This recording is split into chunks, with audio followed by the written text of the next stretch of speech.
Greetings, spirits of the future. Allow me to introduce myself with the modesty befitting an unmisunderstood genius. I am Nikola Tesla, the true alchemist of electricity, the man who made thunder obey his whims and lamps dance without wires.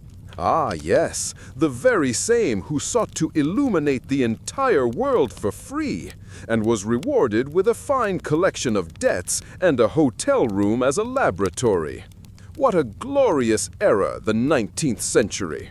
A time when men dueled for honor, ladies fainted for any reason at all, and electricity was still considered a fairground trick.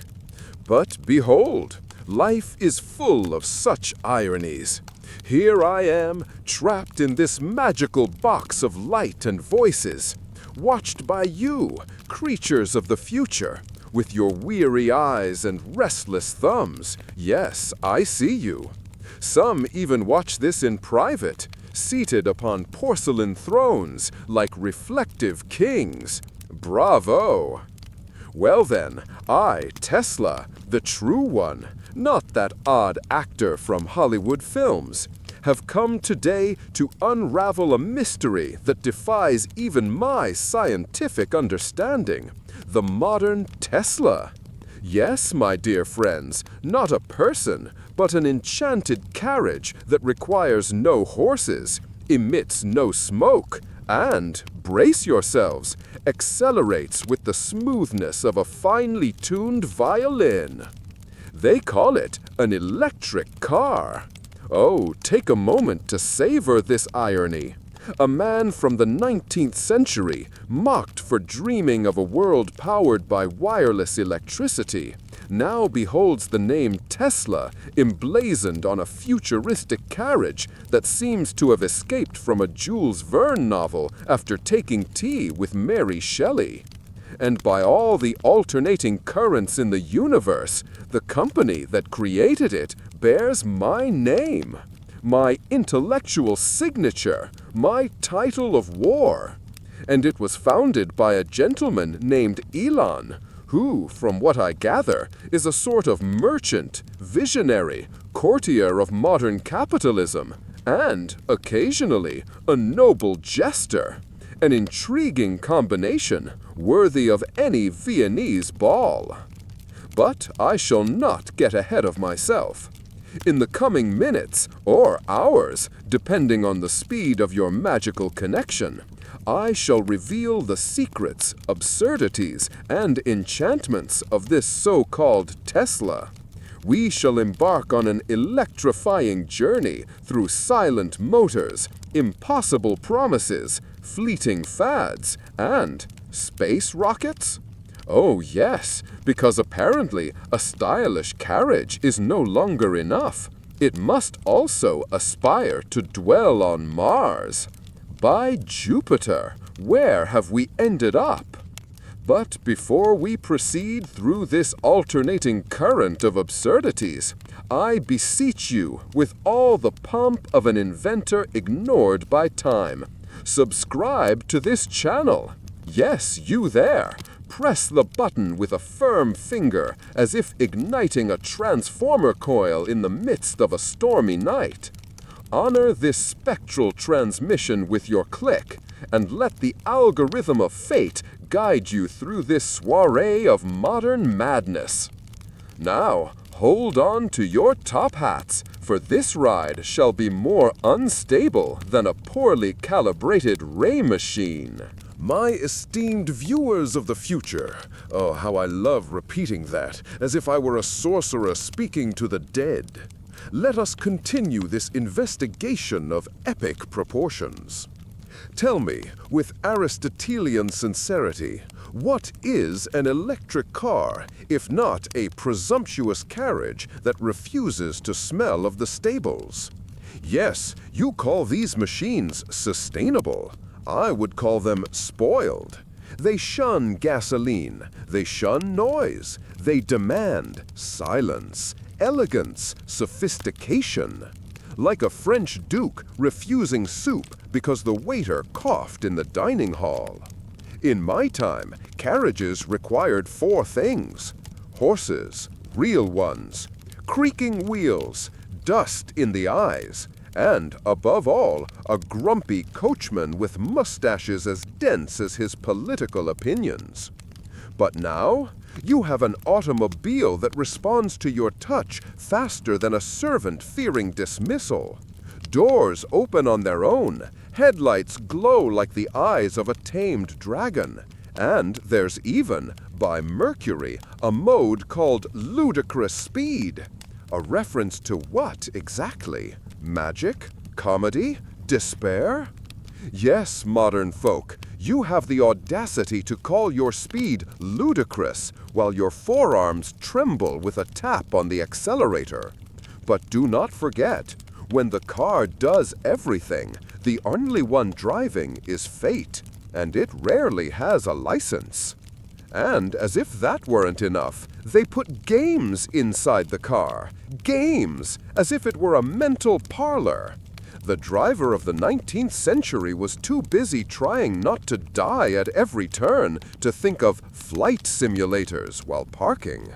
In my time, driving was an act of bravery, not a pastime between soy lattes. And the engine, silent, discreet, refined. A true affront to tradition. The roar of a steam engine was the music of modernity. Today, you feel noble because your car sounds like a cat napping in the sun. Bah. Oh, but don't think I despise the invention. On the contrary, it's marvelous, it's revolutionary. It's exactly the sort of thing I would have invented had I been given time, resources, and a break from my quarrels with Edison. But what's curious is that they now call a Tesla an automobile that still needs to be plugged into the wall, like an electric kettle. If they're to give my name to something modern, let it be something that draws energy from the ether, that floats, that sings opera as it crosses the horizon. But, alas, perhaps I'm asking too much.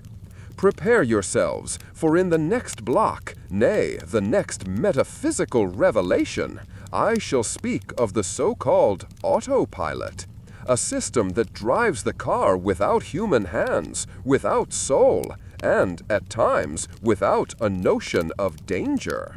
But don't rush off yet.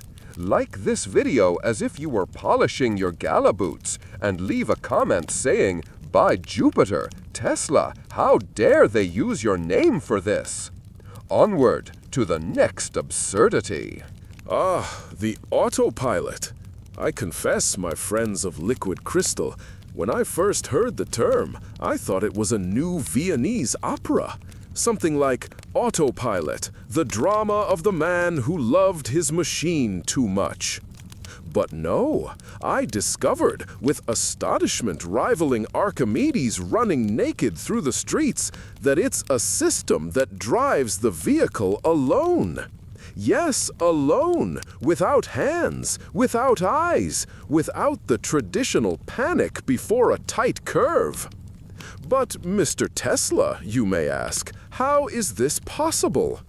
And I shall reply, technological magic of the sort that frightens even me.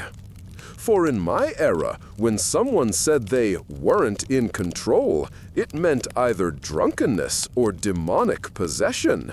Now, it's synonymous with innovation. According to modern scribes, called influencers, a sort of bard with less poetry and more sponsorship, the car sees with cameras, thinks with chips, and acts with infuriating calm. In my time, entrusting your life to a machine was like letting a pig guard the silverware.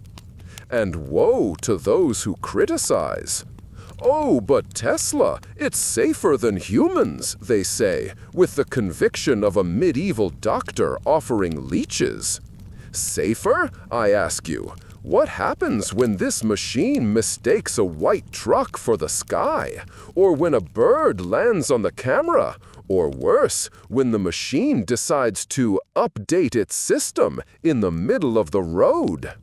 Oh yes, because you, people of the future, have accepted that machines require constant updates. Want to improve your driving? Just download the package, they say with ease. I ask you, what if, during the update, the car forgets how to brake? Have you thought of that? Or are you all too enchanted by the button that warms your seats? But let me be fair. The idea of an invisible coachman has its poetry. It's as if you've hired a British butler to drive, silent, precise, and ready to take you to the nearest patisserie without you raising an eyebrow. On the other hand, it's also like trusting a dolphin to pilot a hot air balloon. Fascinating, yes. Reasonable? Not at all. And here's the most terrible irony of all. The autopilot isn't truly an autopilot. It demands you still pay attention. Yes, it's like having an assistant that only works if you do everything alongside it. A helper that requires constant supervision. It's the same as saying, "Coachman, take me to the opera, but only if I keep my hand on the reins and my eyes on the road the entire time, like a paranoid man in an existential crisis." Tell me, what kind of help is that? But do not despair, for in the next act of our technological drama, I shall speak of the peculiar character behind it all, the aforementioned Elon. A man who, it seems, divides his time between launching cars, rockets, and phrases on Twitter with the same ease with which I toppled walls with electric discharges. Before that, remember, if you're enjoying this journey through the gears of futuristic madness, leave your like on that magical button. And if you feel particularly bold, share it with your friends or your enemies if you wish to confound them. Now, take a deep breath and pray your cars don't overhear this video. Ah, Elon. A name that, in my era, would sound like that of a Bulgarian knight or a highly flammable new chemical compound. But no, in your century, Elon is what happens when you mix a Victorian industrial Viscount with a fairground peddler and a wizard of publicity. According to your people's encyclopedia, the so-called Google, this fellow is the founder of Tesla, of SpaceX, and, it seems, of your collective ability to endure absurdities with stoicism.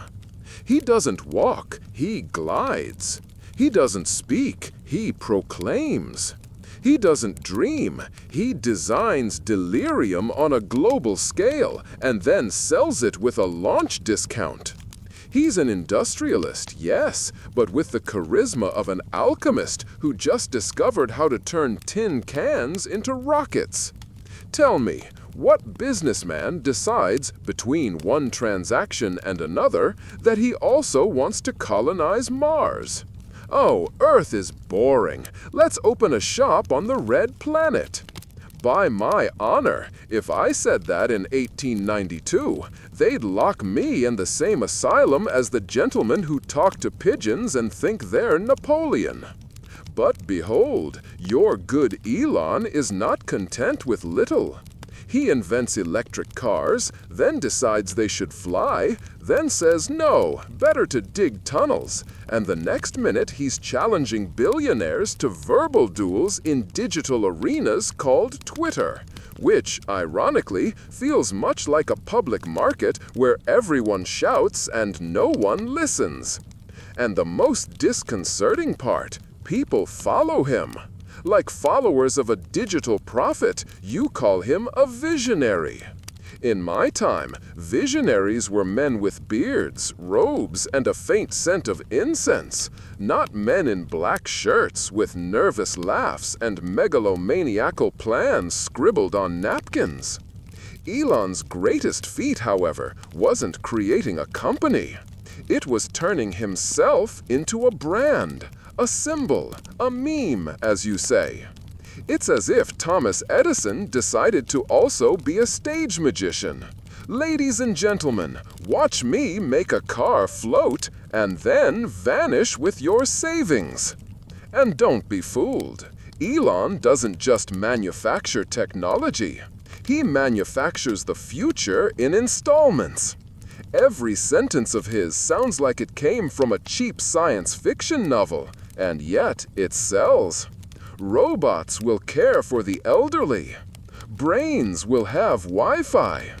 Dogs might drive. Perhaps. And while all this happens, the newspapers plaster his face as if he were a modern emperor. Emperor of space carriages, brain chips, and, occasionally, digital chaos. But let's not be unfair. He has merits, yes. He managed to make the world talk about electric cars as if they were mythical creatures. And that, my dear people, deserves at least a round of applause, or likes, as you modern folk prefer.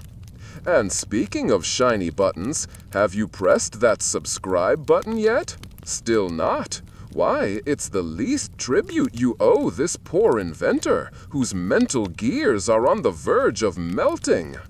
Now, let us rest a moment, for in the next stretch of this technological odyssey, I shall speak of an absurd, almost ritualistic practice worthy of the most devout temples, buying a car no one can afford just to post a photo on the internet. In my time, ladies and gentlemen flaunted their prestige with ivory canes, Swiss pocket watches, and oil portraits painted with expressions of mild disdain. Ah, status, that sweet illusion sold in installments and wrapped in ribbons of arrogance. But in your digital world, where even pigeons have Instagram accounts, the new badge of modern nobility is no longer a crest, but a car. A Tesla, to be precise. Yes, the Tesla, that electric carriage of the 21st century, without horses, without noise, but with the almost magical ability to elicit sighs and likes with a single click.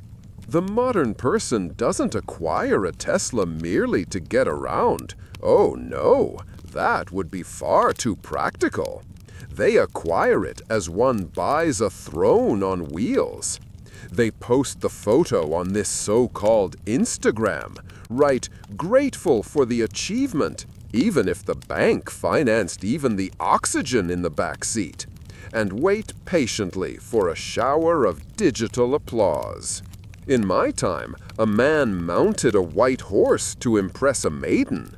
Today, he parks a Tesla in a mall parking lot, takes a selfie grinning like a newly crowned duke, and waits for the algorithm to love him. It's a virtual court, my dear friends. Each like, a pat on the back. Each comment with flames or little hearts, a new title of nobility bestowed by digital plebeians. And the most curious part, the car doesn't even need to move.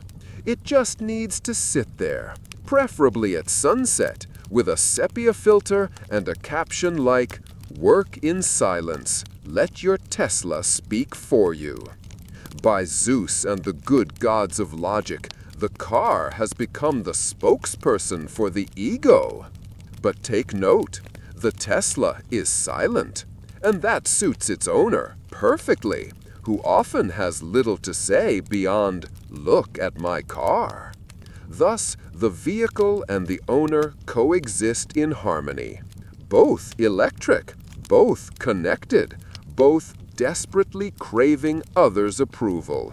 And of course, to maintain the illusion of grandeur, there's a whole theater. The coffee sipped at the car's dashboard. The video showing the autopilot while the person pretends not to be terrified.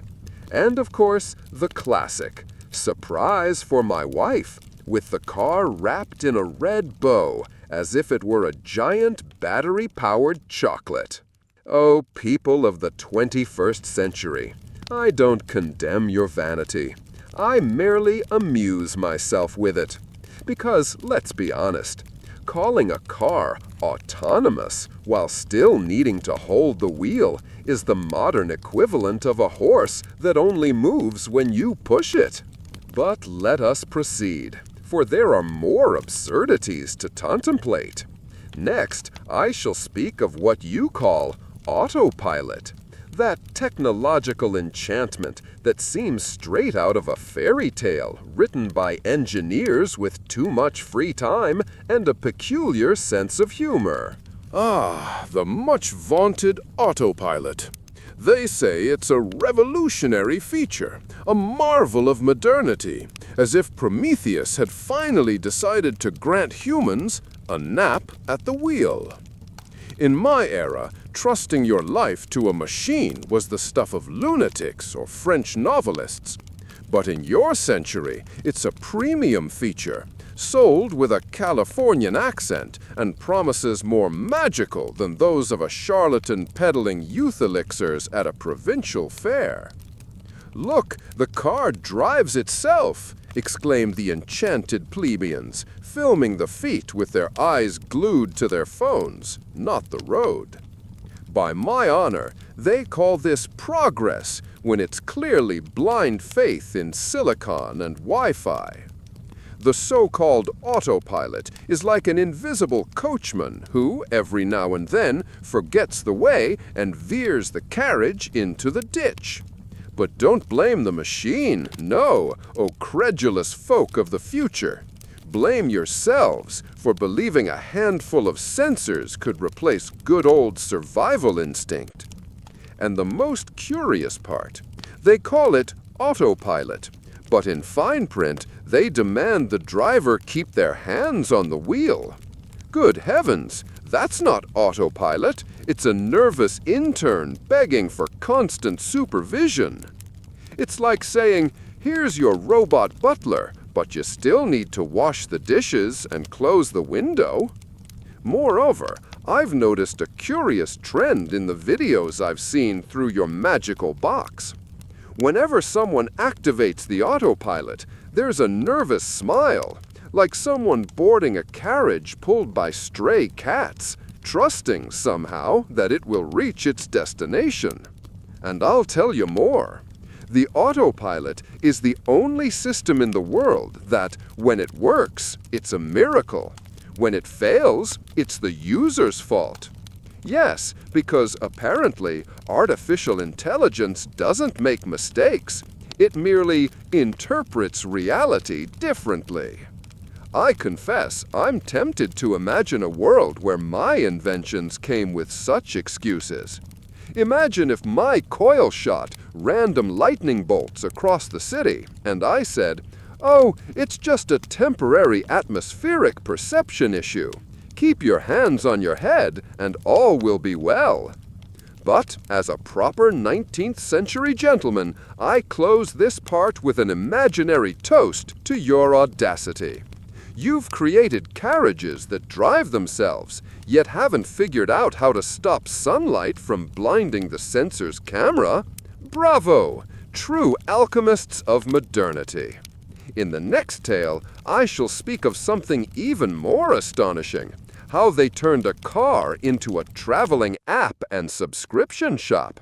And why this, my dear friends, would be worthy of revolt in any respectable Austro-Hungarian tavern. Here's a modernity that would make even the sternest chancellor cough with indignation. In my day, ladies and gentlemen, when you bought a carriage, you got everything. Wheels, seats, roof, and even the smell of leather in the back seat. By my honor, there weren't endless installments to use the same contraption. But in this era of progress and perversity, you've created a system where even to make the car work properly, you must pay a subscription. Yes, as if it were a weekly newspaper or an aristocratic club charging for entry to the ball. Would that I had such a subscription for my electricity, so I could ensure lightning bolts struck only when I authorized, and not when the sky decided to be cross. Imagine you buy a Tesla, this electric prodigy, and then discover that to use features like the autopilot, or even to open the trunk lid, you need to shell out more coins. It's as if I sold a lamp and then charged to make it light up. It's a veritable theater of monetary horrors, where the owner of the vehicle is no longer the master of their own iron horse. They're a subject of the empire of microtransactions. Moreover, these subscriptions are mysterious and mutable. One month you pay a certain amount, the next, surprise, the price rises like bread inflation in wartime. And you can't complain, or rather you can, but it's like shouting at a stormy sea. No one hears, no one responds. And the developers, these new alchemists, have the audacity to sell updates, promising improvements and new features. In practice, it's like me delivering an ottoman with one arm missing and saying, buy the extra arm for a few more coins. By my honor, this is an outrage. The old kings of the automotive industry must be turning in their graves, or perhaps celebrating the decadent spectacle. And don't forget the supreme irony. With all this technology, there are still reports of customers needing to use their own phone, that tiny device holding the power of the universe, to unlock features of the vehicle. It's as if I needed a theater ticket to enter my own home. But don't think this digital tyranny is limited to the automobile. It's a dark omen for the entire future. Things we buy but never truly own. It's modern servitude, my dear friends, wrapped in shiny plastic and packaged in bytes. In the next segment, I shall unravel the final mystery of this futuristic carriage, the curious relationship between Tesla and the relentless pursuit of fame. Oh heavens, I never imagined that my deeds, once celebrated in salons and academies, would be eclipsed by something so peculiar. The frenzied pursuit of glory on these so-called social networks. In my era, recognition came from the words of the wise, the glow of the electric lamp, and respect earned through sheer effort. Today, however, fame is measured in likes, shares, and followers. By my honor, it's no small thing. It's as if a man's fate depends on how many digital coins he amasses in public. And behold, the Tesla, both the company and the name I bear with such pride, has become a character, almost a lesser deity, in the stories told in the magical box you call YouTube, Instagram, and other sorceries. There are videos where people film their cars as if they were fire-breathing dragons, praying they never break down. There are tales where owners recount their adventures with the autopilot, as if they were epic heroes facing invisible chimeras. And the vanity of it all, it's monumental. It's as if Hephaestus himself forged an automobile that, besides driving, narrates its driver's feats to the world. But don't believe this glory is only for the owners of the electric throne. The influencers, these new bards of the 21st century, rise like impetuous winds, dictating trends, approving or condemning models, and turning a mere vehicle into a celebrity that garners more followers than ancient kings and queens. Such a spectacle reminds me of a masquerade ball, where everyone wants to shine, but few know who they are behind their digital masks. The height of absurdity? There are even memes, those little visual jokes that spread faster than an electric spark, mocking the brand itself, its users, and even me, the humble inventor. Yet, in the name of truth and humor, I admit that satire is the spice that keeps the conversation alive, the fire that fuels debate and awareness. Thus, my dear viewers of the future, I thank you for your patience in listening to this old inventor speak of things that defy even the most creative minds of the 19th century. And before I let you return to your modern carriages and electric cars with more subscriptions than a diplomatic treaty, I leave you with one final piece of advice. Don't forget to like this video, comment with your opinions, and, above all, share it with your friends so that the ancestral wisdom of Nikola Tesla continues to shine, even amidst the electric lights of modernity.